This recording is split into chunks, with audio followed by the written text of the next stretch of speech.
Hello and welcome back to the Stacey West YouTube channel and to another preview. It's back with me this week after a couple of previews actually done by Ben. This time I am previewing a Tuesday night away trip to London, to Charlton Athletic to be precise. So to talk all things Charlton, I'm joined by Tyler Rowlinson from his own YouTube channel, isn't it, Tyler? So how are you? Yeah, I'm all good, mate. Well, besides the footballing side of things, obviously, but I think I just said to you there, I'm off camera. I'm sort of just numb to the feeling of it now. So, yeah, you sort of have to be, don't you, when you're kind of in the precarious position that you guys have found yourselves in. And I think it's a little bit of a surprise for kind of, you know, those from the outside to look into Charlton, just how poor you have been. I think, I guess we'll kind of start off with that. Obviously, you're sat in 20th place, currently joint on points with Port Vale in 21st in the relegation zone. Port Vale have 2 games in hand on you as well. So I'm just like reeling off a load of facts that you probably don't really want to hear.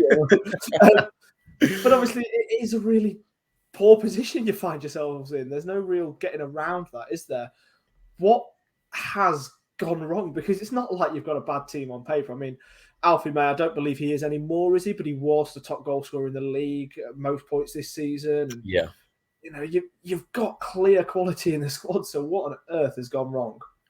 That's the thing. You said it there. It is just unfathomable. You look at the setup we have and some of the players we have. We have got some well-established names in this league. It's just, it's a culmination of so many errors. We've gone through 2 managers this season already, and it's, the beginning of February. We rushed into the end of the transfer windows because we went into deadline day without a manager, so we couldn't really attract anyone of decent quality. And Michael Appleton was a disaster. That's one massive thing, which I'm sure we'll be talking about, but he was just an absolute disaster for us. Just, no plan B, changing the system constantly. He didn't take responsibility for his team selections or mistakes or bad results. There was always an excuse.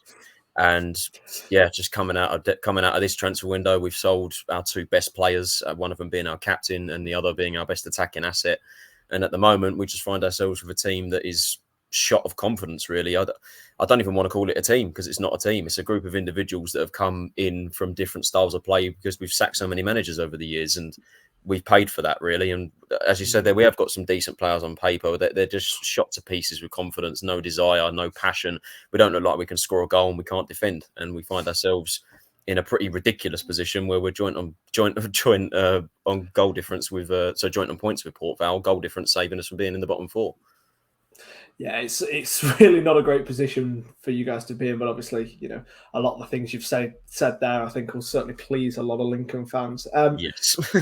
Look, you've mentioned Michael Appleton there, and I think it's kind of a good position to start. And now, I liked Michael Appleton when he was at Lincoln, and you know, that's a little bit of a controversial take, because he was a little bit kind of marmitey, especially during his second full season when he was with us. Obviously, the one that he was let go of at the end of the season, of mutual termination, because it kind of reached a natural conclusion, I think. But when he came into you guys, I don't know. I really thought that he'd be able to kick on, even with all of the issues that I think it's fair to say Charlton potentially have off the field as well. Like you say, what is it, 5 or 6 managers that haven't lasted any longer than 8 months each, you know. I think that is right, yeah. Each. You know, it's a terrible situation for a club to be in, but I really thought Michael Appleton would be able to get the most out of some of the players you had. Obviously, some of those players being former Lincoln players as well. Yeah. And, you know, his kind of 4-3-3 style, really thought it suited your squad and all of this, but it just didn't seem to go right. Obviously, the start of his reign, was it 6 games unbeaten, 16 goals scored or something like that? And then you travel to Sincil Bank. Yes. And, you know, that night under the lights was, it was pretty special from a lot of Lincoln fans' perspectives, of course, less so for you guys. But then that kind of just seemed to quickly derail the season. And, you know, you're on a horrendous sort of winless run now, but obviously saw Appleton get sacked at the back end of last season. But I just wanted to sort of say with Appleton, obviously we can discuss the sort of the interviews and sort of his media handling, because I think it's fair to say we know that that's something he's not strong at. He wasn't strong with it at Lincoln. He wasn't strong with it at Charlton, and I think there were certain Lincoln fans who rather enjoyed listening to Charlton post-match press conferences over the last couple of months. But in terms of on the field, tactically, why didn't it work? Because on paper, like I say, it looked like it should have done. Yeah, you're very right. I think when he first came in, I think he was probably the best that we could have appointed at the time, because we were in a position that we couldn't really attract anyone to come out of a job. So we were going to go for someone that wasn't in one. And it worked to begin with. We actually played, I guess you could say, a 4-2-3-1. We adopted Alfie May as sort of a 10. And that is where he's got most of his goals from, in that position this season. He just flourished in it. And as you said, they're 6 unbeaten. Then we come to you guys, and it was kind of hesitant to use the word wake-up call. Obviously, hindsight's a wonderful thing because of the run we've gone on now. But it was our first defeat under him, and there was a lot of people that were like, oh, this is a wake-up call to how bad our team actually is. And I was just like, it's our first defeat under him. And I kind of brushed it aside, trying to be a bit positive, because I was sick and tired of us blaming managers constantly. And then to be honest, I can't actually pinpoint what went wrong. I genuinely can't. It just something just derailed us, and then all of a sudden he just it's so difficult, because we kind of stuck with the 4-2-3-1 for some time, but then it was clear that he wanted to change things up and wanted to move to a back 5, which is a formation that can work if you have the right players, which we don't have to play, and we never have been able to do it. And we mentioned the media stuff as well. Like, he did dig out a few players unnecessarily, and it was a bit harsh for some of them who should have been playing and still should be playing now. But it's just, I don't know, it was just the change of system. It was in terms of tactics, the substitutions were always poor. They were never done at the right time. There was no plan B. There was no sort of desire to change formation. And when we did in the game, it was just throwing the kitchen sink at it. Like, we'd go, 3 up front, 3 strikers, and just abandon all sort of defending, which is the big weakness that we have in our team right now. So it was just a culmination of errors, which he never took responsibility for, which I said, it was always one excuse after another. It was never him to say, oh, I apologize for that. I got it wrong. It was never that. It was always something else. But it was just as I say, hindsight's a wonderful thing, but I don't think he was the right man to take us forward in the first place. It's easy to say that now, but yeah, he was just not the Charlton man. He didn't really understand the club properly, and it was just one of those things. It's just a standard thing we're used to now. Managers just constantly just getting sacked after about 5 or 6 months, and I think is the shortest we've had, I think, in a very long time. 4 months he lasted in the end. Yeah, obviously a very, very disappointing spell. But you've got a new manager in now, Nathan Jones. Yes. Talk me through, first of all, I guess, the initial reaction from when you did bring in Nathan Jones. And second of all, it's only the one game, I believe, that you've had under him so far, isn't it? Have you really seen many changes? I know it's difficult in one match, but the initial reaction was very positive. I think the names for a start that we was linked with was actually very impressive. You had Jones, you had Gary Rowett was linked at one point. I think even Neil Warnock was linked as a shock returner. That was just, it just shows the names that we was linked with, which was impressive. And we ended up with Jones, and I think the reaction was very positive. It was something that the fan base actually agreed with. One of the first things we agreed with each other throughout the season. Obviously, smashed it at Luton. He understands a project. Obviously, his time at Stoke and Southampton was disappointing, but I think they were kind of too big of a club and too big of a move for him to step up, if that makes sense. I think he understands a project, and Luton was that project, and Charlton is the project as well, with the new ownership we have and how ambitious they seem to be with investments, and I think he will get that back in.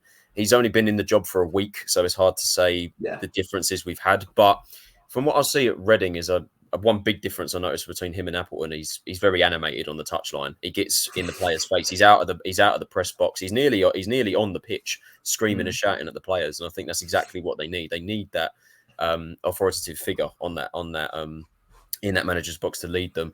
The Reading game was pretty much exactly the same as we remember. Really, it was just disappointing. But as I said, you can't blame it on Jones. It's just a squad that he's inherited, a team that first of all isn't his squad and is also just completely shot to pieces and low on confidence. So it's a very big ask for him to get this team to perform, especially with the run of form we're on. I mean, we've not won in 13 and we've not kept a clean sheet in 18, which is ridiculous how bad that is. But he's going to be under it a lot. I think the whole fan base has his support though, because we know he is a very good manager and we're very lucky to have him. But it's just a shame he's inherited the worst Charlton squad in our history, really. Yeah, but it's weird though, because it just shouldn't be like that on paper when you're sort of looking at it, because so many of the players are strong, capable League One players, but obviously it just hasn't seemed to work out like that. And it'll be interesting coming up against Nathan Jones in his first home match for you guys. It was actually when we played Southampton away in the Cup last season. That was his first home match for them as well. So it's kind of a little full circle, hopefully. Like we did in that game. But yeah, absolutely. Look, this is, I guess, quite an open-ended question, really. But what have we got? 15 games left of the season, I believe. Is relegation seriously a massive worry?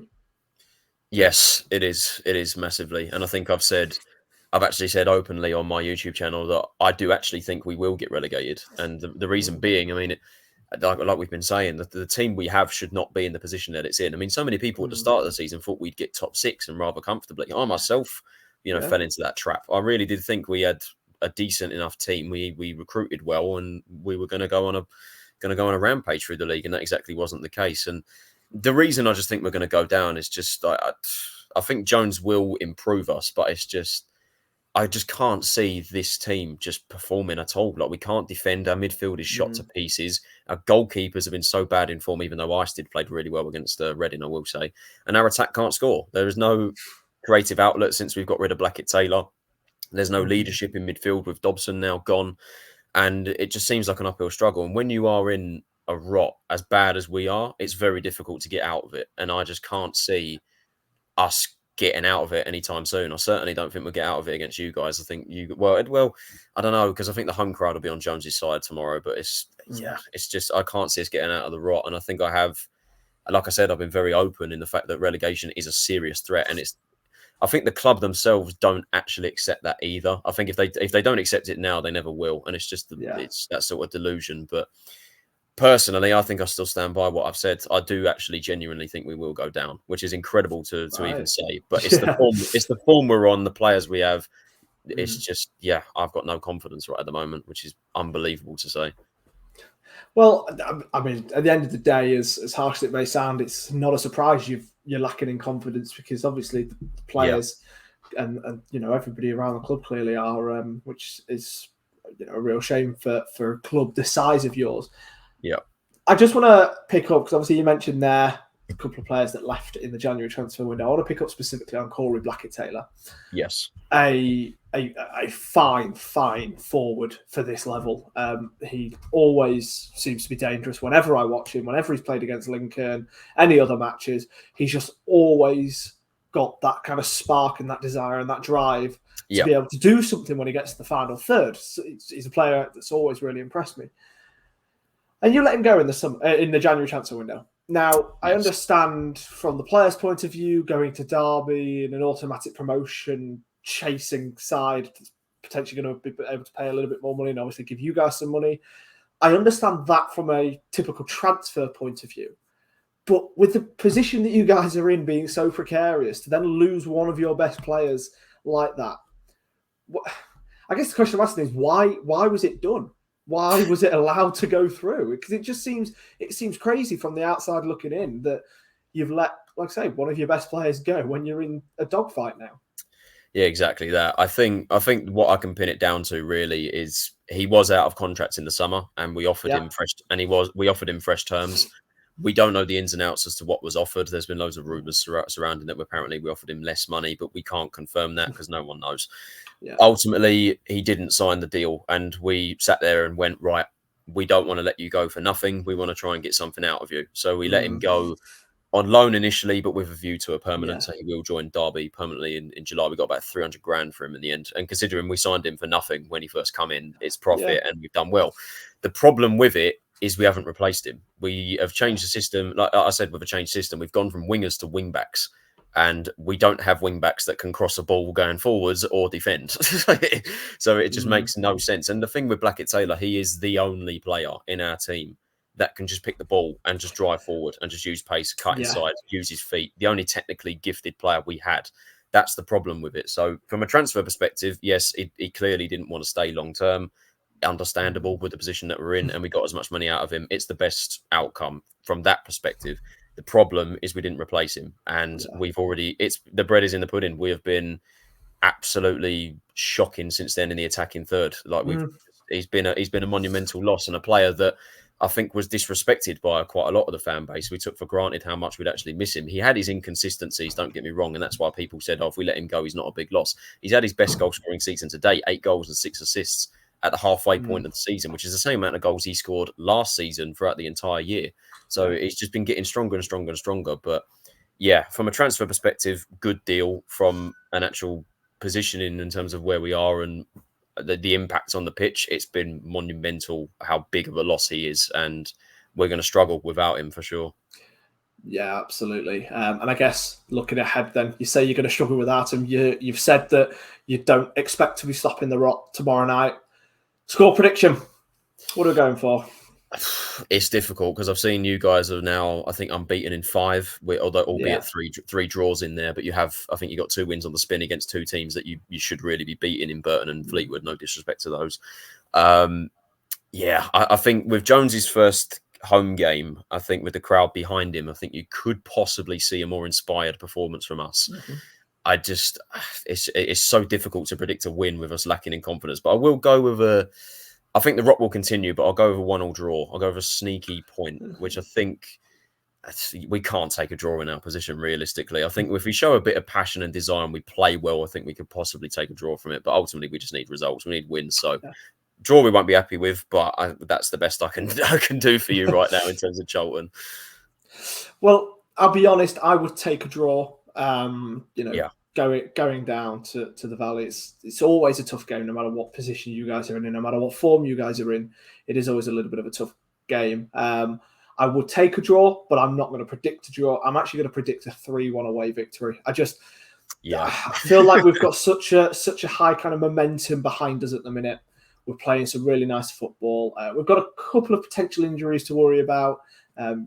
We're also expecting to not be able to play Conor McGrandles. I haven't got confirmation on that, but that's what I'm expecting. So potentially another man short. Yeah, so it's one of those where I feel like this could be that reasonably big victory.